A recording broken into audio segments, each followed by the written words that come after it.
I've paid the price of your love. And now that I've bought it with 4 people's lives, you tell me we are through. Those words were written by a man named Martin Smartt. He sent them to his estranged wife just days after 4 people were bludgeoned to death in the cabin next door to his. The police received this letter. They read it. And then they did absolutely nothing. For 25 years, Martin Smartt walked free. He died in 2006, taking most of his secrets to the grave. But not all of them. Because Martin Smartt confessed. Multiple times. To multiple people. And those confessions paint a picture of a night so brutal, so calculated, that investigators now believe the killers had help that is still alive today. If you watched part 1 of this investigation, you know the crime. 4 victims. Easter Sunday 1981. Cabin 28 in Keddie, California. But you don't know what happened after. You don't know about the letter. The therapist. The hammer pulled from a pond 35 years later. Or the DNA that links a living suspect to that blood-stained floor. This is the story of how justice slipped through the cracks, and why investigators believe they can still catch the people responsible. To understand how Martin Smartt became the prime suspect, we need to go back to the night of April 11, 1981. Sue Sharp lived in cabin 28 with her 5 children. She had moved to Keddie to escape a difficult divorce and start over. Her neighbor in cabin 26 was Martin Smartt, his wife Marilyn, their son Justin, and a house guest named John Babade, a man with connections to organized crime. That night, Justin Smartt was sleeping over at cabin 28 with his friend Rick Sharp. At some point after midnight, something woke Justin up. Something he would later describe under hypnosis in fragments, flashes of violence, his father's face, screaming. When Sheila Sharp walked into cabin 28 the next morning, she found her mother Sue, her brother John, and his friend Dana Wingate bound and beaten to death. Her 12-year-old sister Tina was missing. Now imagine you are an investigator arriving at that scene. You see 3 bodies, brutally murdered. A child is missing. And the family next door, the Smarts, are acting strangely. You would have noticed that Martin Smartt owned a hammer that matched the murder weapon. A hammer he claimed to have lost that very morning. You would have noticed that Justin Smartt, just 12 years old, was found covered in blood when deputies arrived. Blood that was never tested. And you would have noticed that Marilyn Smartt left her husband on the day the bodies were discovered, and never went back.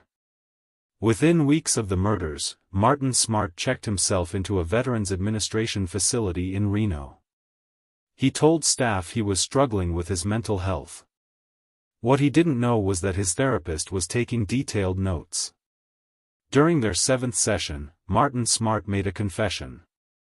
According to the therapist's notes, Smartt said, "I killed the woman and her daughter.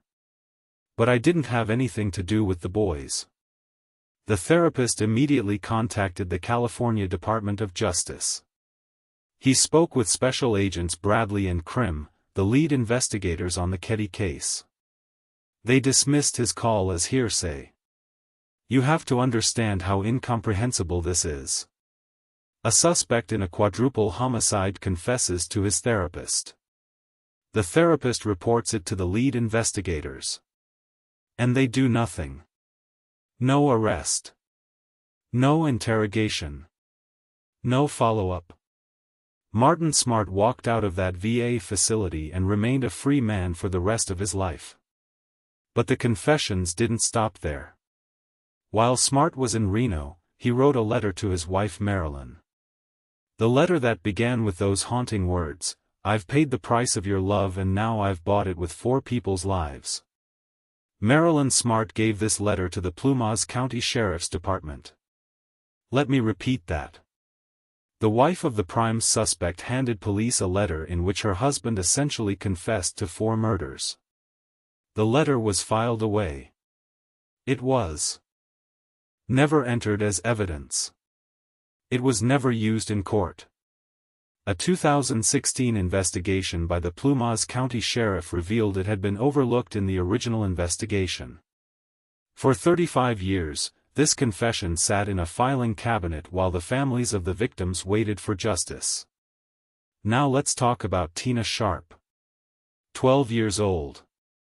Missing from the crime scene. Her body was not found that Easter morning.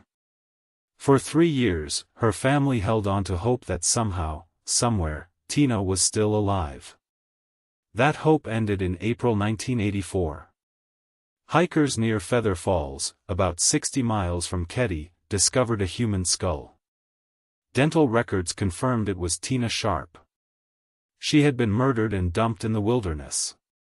Someone had taken her from Cabin 28, driven her 60 miles into the mountains, and killed her there. Imagine being Tina in those final hours. You would have witnessed your mother and brother being murdered. You would have been taken by force, driven through the dark Sierra Nevada mountains, and brought to a place where no one would hear you. Whatever happened to Tina in those hours or days after the Cabin 28 murders died with her killers? But we know one thing: whoever took her knew exactly where to hide a body. They knew these mountains. They knew no one would find her for years. Shortly after Tina's remains were identified, the Butte County Sheriff's Office received an anonymous phone call. The caller identified the remains as belonging to Tina Sharp, before the information was released to the public. Someone knew. Someone who was involved. That phone call was recorded. But the tape was lost. It wasn't discovered until decades later, sitting at the bottom of an evidence box. In 2016, the case took a dramatic turn. A team of investigators decided to revisit the Keddie murders. They drained a pond near the cabins, a pond that